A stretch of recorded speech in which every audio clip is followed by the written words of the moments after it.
12 जून 2025। अहमदाबाद शहर रोज की तरह चल रहा था।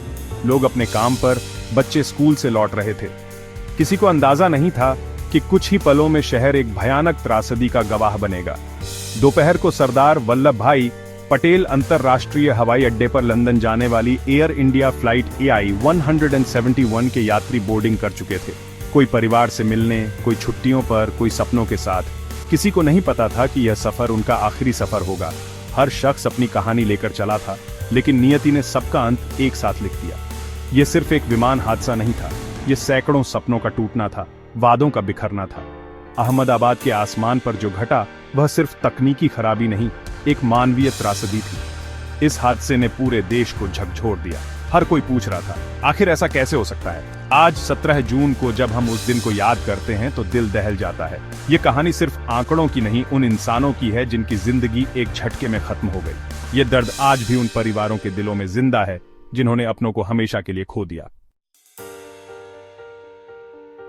दोपहर 1:38 बजे air India flight AI-171 Boeing 787 Dreamliner London के लिए उड़ान भरती है। सब कुछ सामान्य लगता है। यात्री सीट बेल्ट बांधते हैं, पायलट और क्रू अपने काम में व्यस्त। विमान में 242 लोग सवार थे, लेकिन उड़ान के सिर्फ 20 सेकंड बाद सब कुछ बदल गया। विमान महज 230 फीट की ऊंचाई पर था, तभी दोनों इंजन एक साथ फेल हो गए। Dual engine failure. पायलटों ने आखिरी पल तक विमान को बचाने की कोशिश की। बिना इंजन के विमान बेकाबू होकर नीचे गिरने लगा।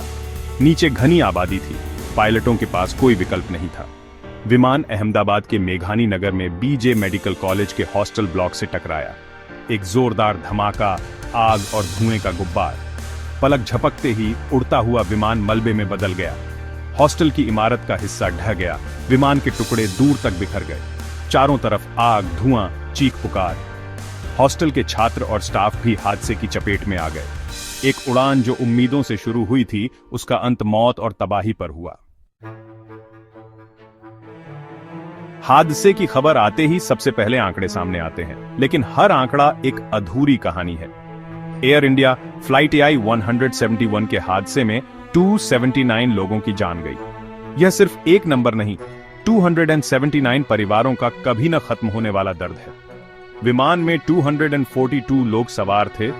241 की मौके पर ही मौत हो गई। कितने बच्चों से उनके माँ बाप, कितने माँ बाप से उनके बच्चे छिन गए। जब विमान हॉस्टल से टकराया तो जमीन पर भी 38 लोग, छात्र और स्टाफ इस हादसे का शिकार हो गए। वे अपने भविष्य के सपने बुन रहे थे, लेकिन मौत आसमान से आई। उनका दोष सिर्फ इतना था कि वे गलत समय पर गलत जगह थे। इस तबाही के बीच एक चमत्कार, सीट 11A पर बैठे विश्वास कुमार रमेश विमान में अकेले जीवित बचे। शायद इमरजेंसी एग्जिट के पास बैठने से उनकी जान बची। विश्वास कुमार का बचना एक उम्मीद की किरण है, लेकिन उनके कंधों पर अब 278 यादों का बोझ भी है। हादसे के बाद राहत टीमें, NDRF, वायुसेना, अग्निशमन, पुलिस मौके पर पहुंची। आग बुझाना, मलबे से लोगों को निकालना, घायलों को अस्पताल पहुंचाना, हर तरफ अफरा तफरी थी। हादसा क्यों हुआ? जवाब के लिए भारत की DGCA, अमेरिका की NTSB और ब्रिटेन की AIB ने जांच शुरू की। जांच का सबसे अहम हिस्सा black box, flight data recorder और कॉकपिट वॉइस रिकॉर्डर मलबे से बरामद किए गए। इन्हें डिकोड किया जाएगा ताकि पता चले आखिरी पलों में कॉकपिट में क्या हुआ। शुरुआती जांच में सामने आया डुअल इंजन फेलियर। दोनों इंजन एक साथ बंद हो गए थे। रैम एयर टरबाइन, एक इमरजेंसी उपकरण, विमान के नीचे से बाहर आ गया था। यह बताता है कि विमान ने अपनी सारी पावर खो दी थी।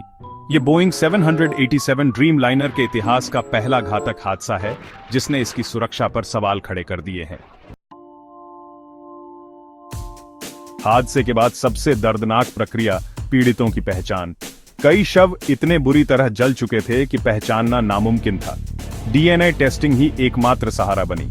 फॉरेंसिक टीमें दिन रात DNA सैंपल का मिलान कर रही हैं। परिवारों के लिए यह इंतजार किसी सजा से कम नहीं। अस्पताल के बाहर सैकड़ों लोग अपने प्रियजनों की आखिरी झलक पाने की उम्मीद में खड़े हैं। 14 जून तक DNA मैचिंग से 19 पीड़ितों की पहचान हो चुकी थी, लेकिन कई परिवार अब भी इंतजार में हैं। एयर इंडिया की मालिक टाटा ग्रुप ने मृतकों के परिवारों को 1 करोड़ रुपए मुआवजा और 25 लाख रुपए का अतिरिक्त भुगतान देने की घोषणा की है। मुआवजा जिंदगी तो नहीं लौटा सकता, लेकिन शायद थोड़ी राहत दे सकता है। परिवारों को मुआवजे से ज्यादा न्याय चाहिए। क्या यह सिर्फ तकनीकी खराबी थी या मानवीय लापरवाही भी? जांच से ही सच्चाई सामने आएगी। हर बड़ा हादसा सवाल छोड़ जाता है। अहमदाबाद विमान हादसा हमें याद दिलाता है, टेक्नोलॉजी कितनी भी आगे बढ़ जाए, खतरे हमेशा बने रहते हैं। बोइंग 787 ड्रीमलाइनर को सबसे सुरक्षित माना जाता था, लेकिन इस हादसे ने भरोसा हिला दिया। क्या सुरक्षा मानकों की फिर से समीक्षा जरूरी है? क्या 2 इंजनों का एक साथ फेल होना सिर्फ संयोग है या डिजाइन में खामी? जांच एजेंसियां सच्चाई तलाश रही हैं। मकसद सिर्फ दोषियों को सजा देना नहीं, बल्कि भविष्य के लिए सबक सीखना है। हादसा शहरी नियोजन पर भी सवाल उठाता है। हवाई अड्डों के पास घनी आबादी कितनी सुरक्षित है? सुरक्षा और विकास में संतुलन जरूरी है। इस मुश्किल घड़ी में पूरा देश एक साथ खड़ा है। लोग, बचावकर्मी, डॉक्टर सब मिलकर मदद कर रहे हैं। यही भारत की असली ताकत है। उम्मीद है हम इस हादसे से सही सबक सीखेंगे। मृतकों को शांति मिले, परिवारों को शक्ति मिले। सतर्क रहें, क्योंकि हर जान कीमती है।